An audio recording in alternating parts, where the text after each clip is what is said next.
Fresh off the road from touring with his legendary punk band X, here is John Doe to talk about his new album, Fables in a Foreign Land, recorded by the newly formed John Doe Folk Trio. This is a band who believes that less is more. Check it out. With a mask upon your face and whiskey for a night. So, first of all, tell folks who else is in the trio besides yourself. Well, on the record, it's Kevin Smith playing upright bass, and he's a longtime musician. We've known each other for maybe 10 years now, and he plays with Willie Nelson as his regular gig. And Right. then Conrad Chacroon is playing drums, and he's a little bit newer friend, but he's just a terrific drummer. Plays in the pocket, plays behind the beat and plays in the pocket. He could do lots of fancy stuff, but he chooses not to.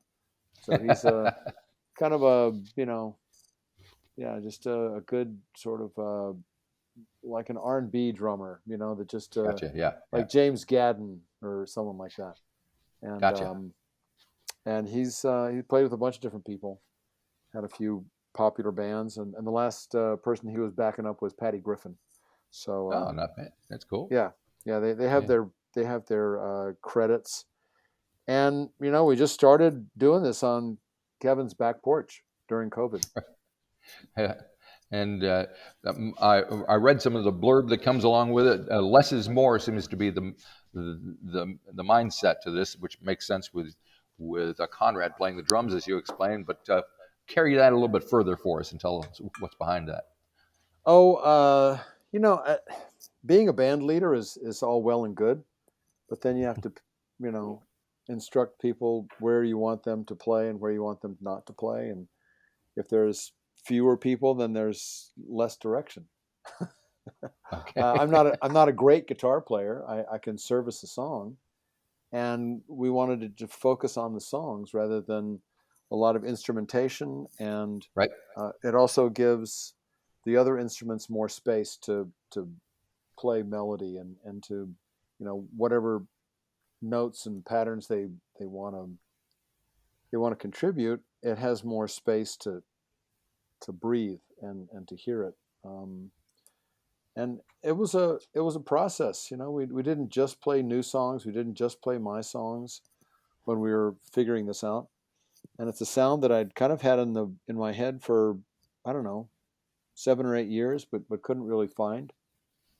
And I think if we were all touring or making a living during the last couple of years, we wouldn't have had the time or dedication to make it happen. Right. So you say it started kind of playing in the back on the porch with Kevin Smith. When did it become a thing that you were going to make a record from? How did that process occur? Well, we started in April of 2020, and I guess by after a year, we had 6 or 7 new songs, and there were a couple of old songs that I knew were going to fit with this concept that I had. So somewhere like a year or so into it, once you have a direction, once you have some idea what you're going to do, then you just start filling in blanks. That's the way that I've been able to write songs and operate. And yeah, interestingly, for the first couple of months, we were just getting together for something to do. Okay, well, there you go. Now, when you say the concept, is the concept the fact that most of these songs are supposed to take place in the 1890s? Yeah. It's a concept record, hopefully without the pretension. Right. And I didn't do it as a, contrived or preconceived idea. It just sort of developed that way, and then I stayed disciplined and didn't bring in a lot of modern devices or feelings or concepts, although some of them are universal. The idea of masters and slaves, unfortunately, is still with us, or the backlash of that. Right. Yeah. So the record starts off with a track called Never Coming Back, which is co-write with Terry Allen. Why is that leading things off? So many people rushing by, everybody dressed in black. Whispers up in the sky, and never coming back. Because it's the character in it, the narrator, has his parents killed and his house burned down, and so there's no place to go except forward. And that was kind of the pivotal song. Maybe that was the third or fourth song in this series of songs. And when I finished that, or mostly finished it, I thought, well, I've got a beginning. Now I just got to figure out the middle and the middle and the end. And I sent it to Terry, who's kind of a new friend, and he's a terrific songwriter, an amazing visual artist, makes sculptures and installations and things.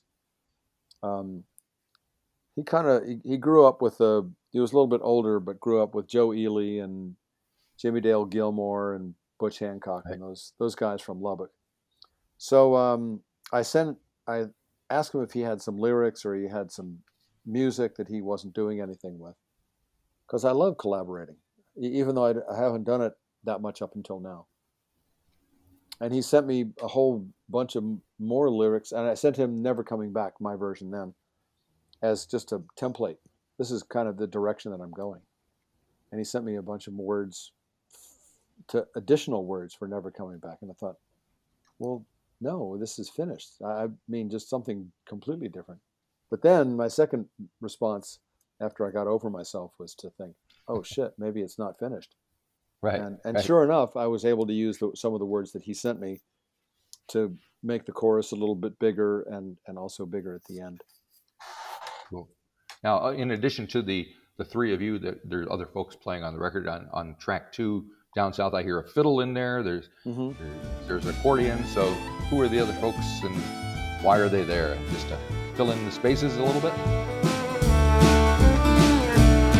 Upon this broken ground, he is seeking a path among the lost and found, between good and bad.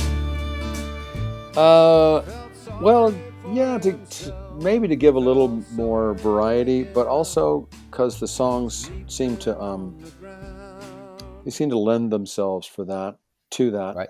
And we wanted to keep within the acoustic vibe and the acoustic format that we already had. Carrie Rodriguez is a woman here in Austin, terrific violinist, and she's also part of a Broadway play right now. She wrote songs for a play called Americano. So she's very talented. She played on that song and I think 2 others. But and then Josh Baca, who's in a band called Tex Maniacs, very traditional conjunto band, which is a kind of border Texas-Mexico border music. Right. And he just threw down. He played some really wild stuff, and then he said, "Well, why don't I just do one Mexican style?" And we thought, yeah, that's probably what we like, what we need. Very good. I like the Cowboy and the Hot Air Balloon is a standout for me. It's kind of a spoken, sung kind of thing. Yeah. Something to do with a grizzly bear. What's the story behind that song? He stepped out of the bar and into the street when a hot air balloon swept him off his feet. He wondered to himself, where the hell did that come from? But he made the sign of the cross and prayed to kingdom come. It was one of those great moments where you just wake up and there's a first line of a song in your head. And that first line is, he stepped out of the bar and into the street and a hot air balloon swept him off his feet. Right. So I thought, well, there's a beginning. What's going to happen now? Yeah. And I'd say it was influenced by another cowboy song that I learned as a kid, which is called The Sierra Peaks. And it's a pretty old, like probably 30s or 1930s, 40s cowboy song about 2 guys that have a like a rodeo camp, and they decide to go into town they get drunk, and then on the way home they run into the devil, Right. and then all sorts of stuff happens. So, but the there even though this record is a little bit dark and some dire moments, there is some humor and levity. But sometimes you just get lucky and something falls into your lap, and you just have to um, just be grateful and just go with the flow and see where it takes you. And Gotcha. luckily, I had some music that seemed to fit that rhythm. And okay, cool, I'll Cool. do that. Now, speaking of dark moments, we need to talk about "Destroying Angels," the song, the co-write with Shirley and Exene. How did that all come about? Destroying angels, a fatal kiss. Bees made honey upon her lips. She was so pure, without a doubt, until the last red drop leaked out. Well, Exene and I do just a duo from time to time, Right. and we were asked to join a tour with Blondie and Garbage. Right. X had recently toured with Blondie, maybe a year or two before. So Debbie Harry and Chris Stein and Clem Burke and the rest of the guys in Blondie were pretty friendly, and we'd known each other for a while anyway. But one day, Exene and Shirley and I were sitting around, and Shirley, just in a very chipper manner, said, we should write a murder ballad." It was sort of Of like, course. let's go have coffee someday, and we'll have some donuts too, or whatever.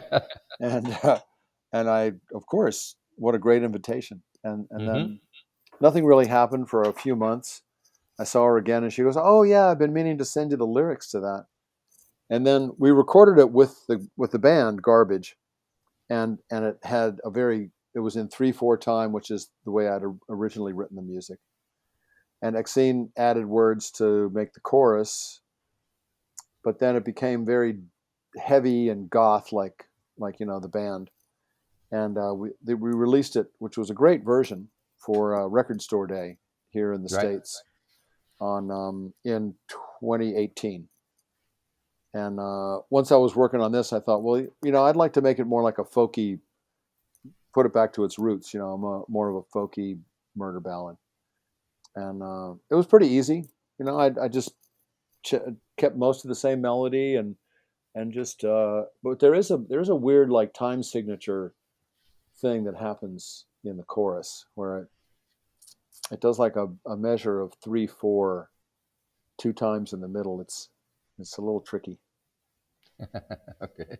But the thing, my theory is that if you naturally do something that's out of time or offbeat or odd or tricky, and if you can repeat it, then you should include it in the song Sure. rather than Yep. rather than making everything regimented and expected. It's just a little different and exciting There must because have it been a also reason it gives happened that way. yeah, that and also it keeps you, for a song like this, it keeps you a little off balance, which is a little stranger and darker and that kind of thing lends itself to material. Gotcha. Yeah. Yeah. Yeah. Another song, El Romance O, features Louis Perez, and it's got some Spanish lyrics in it and stuff. Right. What can you tell me how that came together? El romanzo, oh mentiroso. El romanzo, el romanzo. I had a dream, and I did. And as you can tell, I'm not very. I don't write a title and then say, "How am I going to construct this song?" I don't. I try. I've gotten away from, even if I ever was away from any conscious or academic way of writing songs. It's much more intuitive and dreams and just things that seem out of the ordinary to to start that inspiration. But anyway, I had a dream, and the main thing I remember of the dream was the name El Romanzo, and I thought, well, what kind of a character would this be? Just dreamed on that a little bit, and it started. He's. I thought of it as a nickname, and then I thought, well, what if this guy gave himself his own nickname, which you can't do. Right. Everybody knows you either do something magnificent or you do something incredibly stupid, and that's how you get your nickname. Or you have a physical attribute like red hair or whatever. Right. So I thought, well, this guy thinks that he is this, Yeah. but he's actually not, and he just exaggerates or outright lies. And because it was a sort of Spanglish word, I asked Louis if he would write a verse, some words in Spanish, and he added a whole nother dimension to the character, which is that like my words are the truth, and I can be your best friend, and no one knows how or why he disappeared, only that he was a liar. So the people that knew him aren't really buying what he's selling, Right. and but it's got a good hook. This also was a little bit like a lot of the record was influenced by that Bob Dylan record, John Wesley Harding. Right. Yeah, He's fairly influential, that Dylan guy. seems to be. Now, speaking of Louis Perez and Los Lobos, I believe Steve Berlin had something to do with the production on the record. What was his involvement? Yeah, he was. We called him like we sort of deferred to him as the producer. Of course, Right. I'm acting as producer, and the engineer Dave Way, who I've worked with many times, he produces all kinds of stuff. He was the producer on the film Echoes in the Canyon recently, the one with Jacob Dylan. Yep. And he engineered the early Macy Gray records, and he also mixed Fiona a number of Fiona Apple records, including the last one, which was just brilliant. That Right. Fetch the Bolt Cutter is one of my favorite records. Cool, So we cool. we just let Steve kind of run with it, and he had to keep track of things, and that was a load off. That's a load Okay. off of my mind because I had enough to deal with just Right. Gotcha. singing and playing and things like that. Right. Fair enough. Yeah. So, what's the plan going forward, as it were? Are you going to Going tour with forward. this thing? What's Oh yeah, we have some dates set up in the U.S. in June, going up the East Coast and into the Midwest, and then I think we're going to do a run in October on the West Coast. Right. Assuming that the deadly pandemic doesn't return with full force. So cautiously optimistic, and the other kind of additional element to this record is that we created it live because Conrad would muffle his drums a bit, and Kevin's playing upright bass, so there was no need for amps or PA or any of that sort of stuff. We just sang and played into the air on this patio, and when it came time to record it, we recorded at a studio owned by Jim Eno from Spoon, the drummer for Spoon. And we did the same thing. We just set up in a corner and just had to listen to each other and didn't use headphones and knew that we couldn't, fix things and overdub stuff. And so it's all live. We did cut between takes on occasion if there was kind of a bum note Sure. on an otherwise good performance. But it was a new understanding of less is more. There's some lessons that you learn and then you have a different application to it, and it's like, oh, it's that. It's another way to think of it. So yeah, it adds to something that I'm interested in. I believe you can make records in all kinds of crazy ways nowadays. This is just the way this one turned out, and it was pretty rewarding because it was very actual. There was nothing virtual about it. Gotcha. Yeah, well, that's a relief because these days you got bands that never have met that are making records. I know, and I've done some of that too. Someone will send me some tracks and I'll put my thing down, and Yep. It's not nearly as much fun. No, I'm sure it isn't. No, No. something to be said for being in the same room with somebody and hanging out with them. Yeah. Yeah. So, are you thinking about what you're going to do after this? Have you got another plan in place? Oh God, no. I mean, Okay. but I mean, there's if all things hold, we're going to do this tour in June, and then X is going to go out with the Psychedelic Furs in July and Oh, August, and that'll be exciting. very cool. Mostly the States. We're going to go up into Canada a little bit, and but X and the Psych Furs are a real good combination. Both have Sure, that I'd be dark, there. yeah, underlying darkness, and both Richard Butler and Exene are great front people, and Yep. yeah, it's good combo. So, speaking of X, do Uh-huh. you have you noticed over the years the way that band is perceived has changed? Has it gained or lost traction, or its legacy is changed as the time goes on? Uh, well, I think people in general respect the LA punk rock scene more Yep. than they Yep. did maybe 20 years ago. And, now we're into our 43rd year, 42nd, yeah, Yeah. 42 years, 43 years of being a band. So, yeah, people have a lot of respect. And the fact that it's all the original members, we're kind of the last punk rock band standing. Yep. And of original members. And yeah, I mean, at some point you realize, okay, I'm in what I've done is in a few books, and there's photographs and there's documentation and things like that. Then I guess you can breathe a little easier. You can think like, well, I've done that. Yep. Um, um, I think we're all really grateful to be here, because the Yeah. There because is the that. alternative is a little We grim. still don't know what that is. Yeah, right. And maybe incredible. We may be It could wondering be. Let's hope why so. we're wasting our time down here struggling and striving. Yeah. But Well, the reason I ask is I do a lot of interviews with younger people as well. Well, everybody's yeah, younger than me, and I bet we're about the same age. I think we are probably. Yeah. I think I got a year on you or something like that.